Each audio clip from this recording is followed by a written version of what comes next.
back, relax, and maybe get yourself a snack. Me and you gonna have a little chat about books. Hey guys! So I am here today to talk to you about one of the SPFBO finalists. I'm going to be doing a review of Kalanon'S Rising, and this is one of the books that I need to read because I am a judge, so I have to read all 9 of the other finalists and give my score, and then once everyone has read all the books and all the judges' scores are on the scoreboard, that's when we find out who the winner of SPFBO 2019 really is. So it's a very exciting time in the competition. It's in fact my favourite time, where I get to read all the good books from everyone else's batches. And I definitely enjoyed reading this book in particular. This story is a little bit different from a lot of the others. It's kind of a whodunit story, and that's not something I tend to read that often, but it is something I enjoy because I like a mystery and I like being able to try and figure out who did what. And this story is quite a fun one because although it's a whodunit murder mystery, it's also got magic and it's also got a big scoping kingdom. There's a lot to sink your teeth into.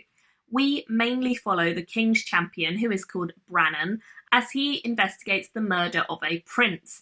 And he is joined by a team of different people, including the wizard, who is kind of a resident of the kingdom and is very old and very wise, but suddenly put in a teenager's body and quite reluctant and irritable to work with. We also have a young apprentice who he gains from the medical side because he has been practicing medicine ever since the war fizzled out, and he hasn't really had too much to do as a King's Champion. He's become much more of a medic, so he gets a medic apprentice. We also see a foreign lady who is from a different kingdom, which is the kingdom that used to be at war with Brannon's own kingdom.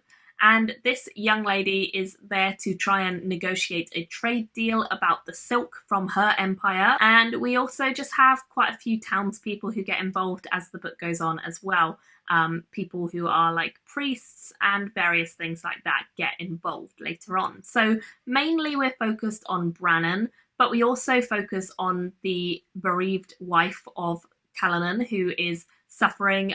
She's not really sure what her life is going to become now that her husband's been murdered, and she has a very young son. We also have Jinn magic in this story. So we have a foreign lady prioress who comes to the kingdom because it looks as though Jinn magic has been used to kill people, not just the prince who was murdered, who kicks off the story, but also later on we see other murders, and we believe that they are kind of being staged in a way to frame a certain type of people. And so she comes to help investigate. The Jinn magic is kind of tied to the spirit world. You can have good jinns or spirits who are helpful and can boost your power, but you also have these evil jinn or spirits who are called the Kaleki, and they can be really, really evil and take over bodies and reanimate corpses, and they're pretty bad. They can have incredible strength and incredible power and be quite a problem.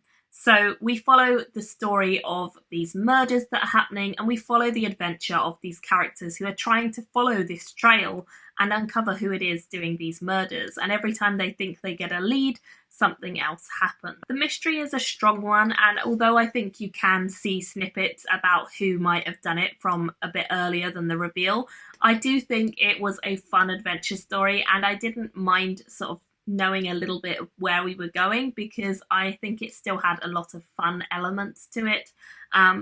Overall, I think the adventure was good, and there are good moments between the characters at times as well. I didn't feel they were as fleshed out as I would have liked them to be, but then again, because it is an adventure mystery story, we're focused a lot more on that than we are on the characters specifically.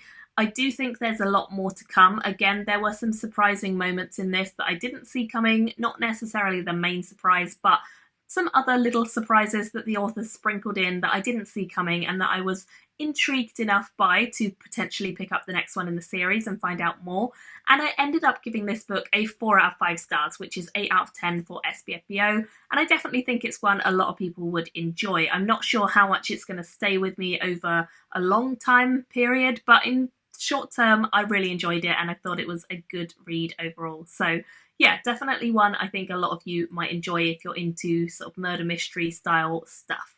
Thank you all so much for watching. Let me know if you're going to pick this one up, and I will see you very soon in my next video. Bye guys! Thank you for watching my video today. Go pick up a book, then come back and chat with me again.